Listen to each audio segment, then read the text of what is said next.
In 2020, a global payments company collapsed overnight after admitting that $2 billion simply did not exist, not stolen in a heist, not lost in a market crash, just never there. At a time when the world is racing toward digital payments, fintech innovation, and cashless economies, one company showed how easily trust can be manufactured and destroyed. This is the story of Wirecard, the company that convinced the world it was the future of finance and hid one of Europe's biggest financial lies. Wirecard AG was founded in Germany in the late 1990s. At first, it operated on the edges of the financial system, processing payments for online businesses that traditional banks avoided. But as the internet economy grew, so did Wirecard. The company reinvented itself, no longer just a payment processor, but a fintech innovator, a digital payments powerhouse. By the early 2010s, Wirecard had become one of Europe's fastest-growing financial companies. It processed payments across continents, issued prepaid cards, worked with merchants worldwide, and claimed strong profits from its international operations. At the center of it all was Markus Braun, a charismatic CEO with a clear vision, dressed in black turtlenecks, speaking. With confidence, he positioned Wirecard as a tech company, not just a financial one, a company that would challenge Silicon Valley giants. Alongside him was Marsalek, the COO, a man known for secrecy, influence, and connections that few fully understood. Together, they built a story investors wanted to believe. 2018, Wirecard had reached the peak of its success. Its valuation crossed 20 billion euros. It entered Germany's prestigious DAX index, replacing Deutsche Bank. It was a historic moment.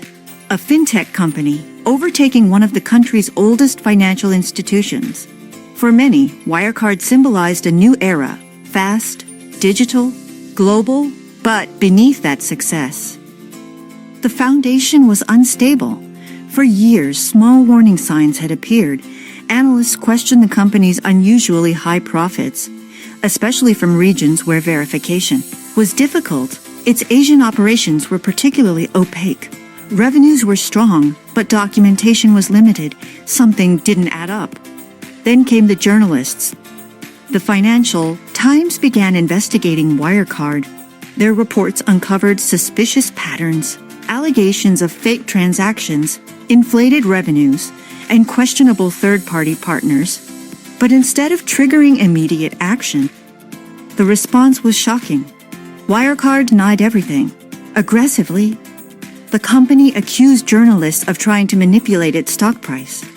Even German regulators initially defended Wirecard.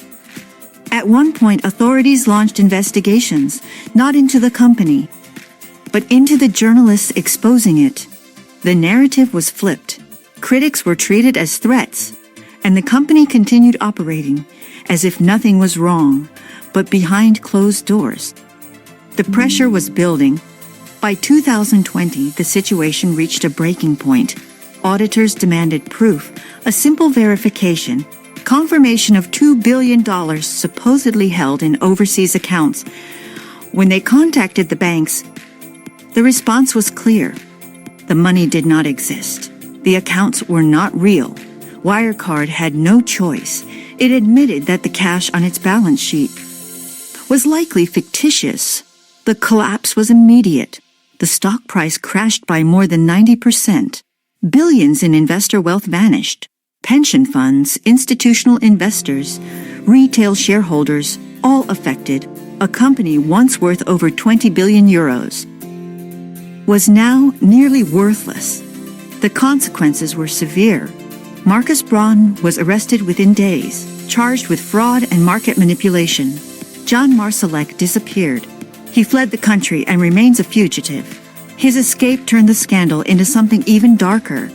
Reports later linked him to intelligence networks, secret operations, and possible ties to foreign governments.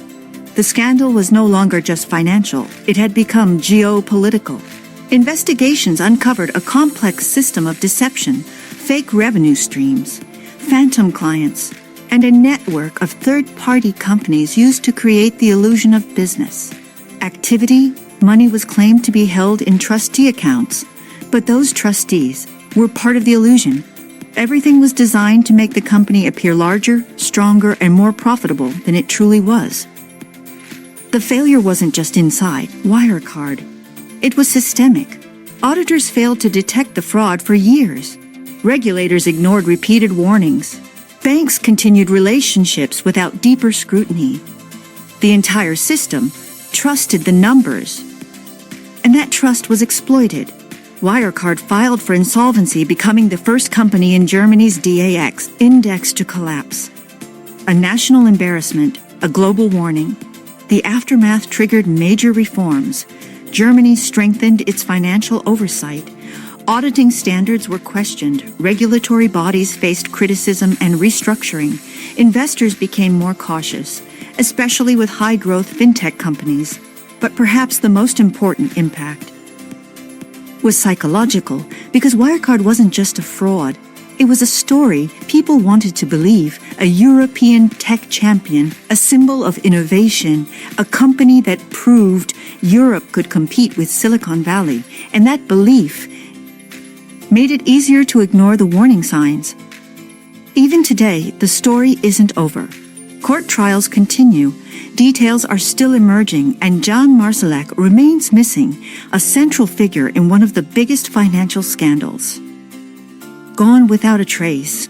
So what do you think? Was Wirecard a revolutionary fintech company that lost control?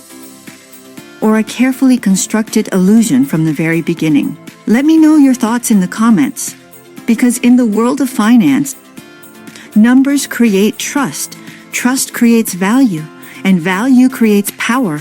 But when those numbers are fake, everything built on them can disappear overnight.